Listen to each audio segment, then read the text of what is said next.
So what is missing right now with the Warriors? Nothing. It's December. It's the time. You know what I mean? It's December. I think Boogie's on his way back. I mean, I think they're one game out of first place. And what's wrong with the Warriors? One thing I will say is their bench is not as strong as it was in the previous years. Yep. I know from a leadership standpoint, they miss David West a lot. I know from an energy standpoint, they miss JaVale McGee a lot. Yep. Sean and Iggy are going to show their value in March and April. It doesn't matter right now in December and January. They've been to the last 4 finals, if I'm not mistaken. Like, there's nothing wrong with the Warriors. There's just so much coverage on the day-to-day game. And what people also have to understand is no matter when it is, for the other team playing the Warriors, it's going to be the biggest game possibly for the season, but definitely on their, okay, this month or this week we play the Warriors, you know what I mean? So they're getting everybody's best shot every night.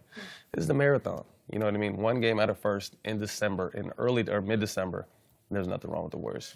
I agree with you.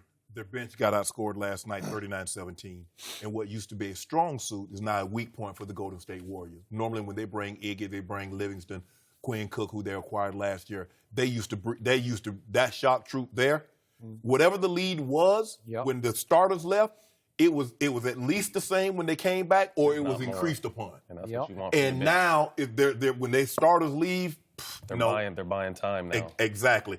And Klay Thompson is struggling with the 3-ball. He's a 42% career. He's shooting 34. Draymond is 19%. Draymond is averaging 6 points a game. Normally, as Jenny mentioned in the read, they don't normally lose when KD and Steph go for 30 apiece. Yeah. It's the first time in their history. They're now 9-1 when those two guys. So let that sink in. But again, Klay is struggling. I mean, he's 3 of 12 last night. He was 0 from 3, and Draymond. And a lot of that has to do with, remember, Steph Curry missed 14 games. They went 7-7 in those games. We're just not used to seeing, we've seen the Warriors lose. We're just not used to seeing them lose this much this early. We see them go 79-3. We see them go 67 and whatever. And last year, they won, another 58, 59 games. Now they're losing games before the new year. Sometimes they didn't lose in the entire season. 79-3, that was a hell of a season. I mean, no, 73-9. No, they went 73-9. And then they followed that up with, 67-15. And then last year, I think they were 58 and something. We're just not used to seeing them lose. And as Steph say, they normally, when they come out, you already, somebody about to get beat by 20. And now teams, as Matt said, that's their NBA Finals when they play Golden State. It's just like when you're the Super Bowl champ. Every night. When you go on the road, you're their Super Bowl.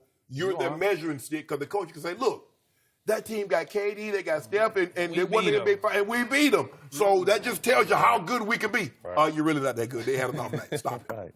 Speaking of off nights, they were lucky. My guy Donovan Mitchell last night, he shoots 5 for 26 and 2 for 11 from 3, and they still win the game. That was Westbrookian.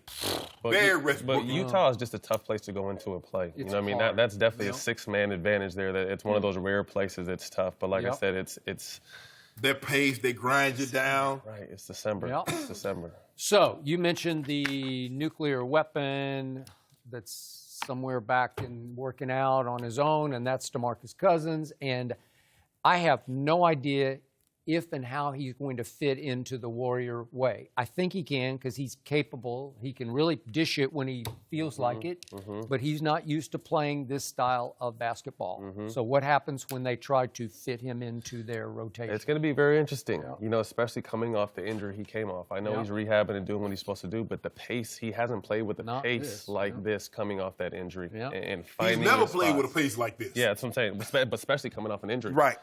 So really finding his spot in the chemistry. I think one thing he can do, and I know that, I still talk to him often, I think him coming in and sitting back, getting to watch and understand, and this is where I can be effective, this is where they need help at, this is what I need to change in my game, you know what I mean? So I think as a player, he's doing that, but until you get out there, you could tell, like, you could study or go through training camp, but until you get in that first real game, and still got to think and still got to make plays, it's going to take some time. But I think he's going to get back in enough time to get himself acclimated to their chemistry and what they do on both ends of the court to be fine for the playoffs. But it'll be interesting when he first comes back. And like I said, the way he's going to be watched and scrutinized every night, it's going to be very interesting. So obviously they pride themselves on sharing the ball, and DeMarcus is a really skilled big man passer, but he's never had to share the ball before, right? But like I said, it's something that's contagious when you get there. You just want to play the right way no matter who you are. You want to play similar to what the Patriots do. You know, no matter what you do, you want to go and you want to play the right way for Belichick. You want to come in and play the right way for Kerr in this organization. So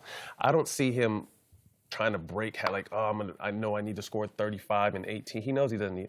I think if DeMarcus comes in at 16, 17, and 9 rebounds, they're going to walk through the finals. The thing is, it looked like there was a lot of one-on-one. They only had 18 assists last night. The Utah had 30. Now, the one thing that Golden State's done over the last 3 or 4 years, they've always led the NBA in assists. So it looks like to me there was a lot of one-on-one last night. There was not a lot of ball movement. Whoever got the ball, they went and it was up. But then another thing too, like, you know, other guys had off nights, and you got 2 of the greatest scorers of all time. They could really carry a team. So that was, you know, that was possibly what that was. But like, we're so used to them getting 30+ assists that 18 is like, whoa. But it's just one game, and then we realized that other guys were off, and they have 2 of the best guys doing it. They could probably, you know, if they had 5 more minutes, could have beat Utah by themselves. You know, fight as kept. Oh, wow. Man, that's a great thing. I mean, look at that. Boy, I sure wish LeBron had somebody and go get him 30. He doesn't. I sure wish LeBron do that. That's the key. That's why I say they're one move away. I think a real solidified second or even a 1 score that can play with LeBron. That's we got something. We having dinner tonight. Going to Wally's. Are you? Shannon's inviting himself. So one last issue that we must deal with. Shannon and I believe that the Draymond versus KD will at least simmer through the rest of the year. I'm assuming you're thinking it's no issue? Yeah, I think it's no issue. I think it's fine. I think things were said that are obviously going to be remembered. But I think at the end of the day, they know what they're chasing. They know what they all want. And then it's going to be an interesting summer. You know what I mean? KD know what that man called him too, Matt. That's what I'm saying. Words were said and words won't be forgot. You know, obviously, but it's going to be interesting to see. You know, if Dolan ends up selling the Knicks what he needs to do, it's going to be a destination. There's going to be players. There's going to be a lot of movement. But I think the Warriors know right now that let's focus on what we have to do. We had a scuffle or mishap, which a lot of teams have. The fact that it's the Warriors, it's magnified. But I don't see this being even an issue at all anymore. Okay, but you're saying the ramifications will take place after the season. I'm not saying they will. You know, I'm a fan of Golden State, so I like to see them, selfishly like to see them stay together. But, I mean, these people are grown men. How you going to be teammate with a guy to think that of you? Somebody, you might have a teammate. Well, I don't know if he really liked me. Yeah. But when he called you that, you already know how he feel about you. Yeah, but it's from knowing Draymond really well, knowing KD really well, Draymond wears his heart on the sleeve, and that's his biggest attribute and his biggest flaw. You know what I mean? It's a double-edged sword. So in the heat of the game, adrenaline, like I said, and I think we talked about last time, he knew he made a mistake. So he didn't need anyone else telling you should have made this pass. So when people start talking, you've probably been in that place 1 or 2 times in your career where you know you messed up, so you're mad at yourself. But other people start talking. I flashed on people. I may not have said the same thing, but I flashed, and that kind of stuff happens. Yeah, you flashed, but you know what's a flash? What's the word that you ain't coming back from? Yeah, I'm not. No matter how intense a moment is. Right. You know, I dropped the pass. You're like, hey, you got to catch. But B, catch that ball. What? It's different. It's not forgotten. It's not forgotten, but like I said, I think it's water under the bridge. All right, Matt, thank you for being here. Good to have you. Well, I ain't traveling that direction because I ain't going over that bridge no more.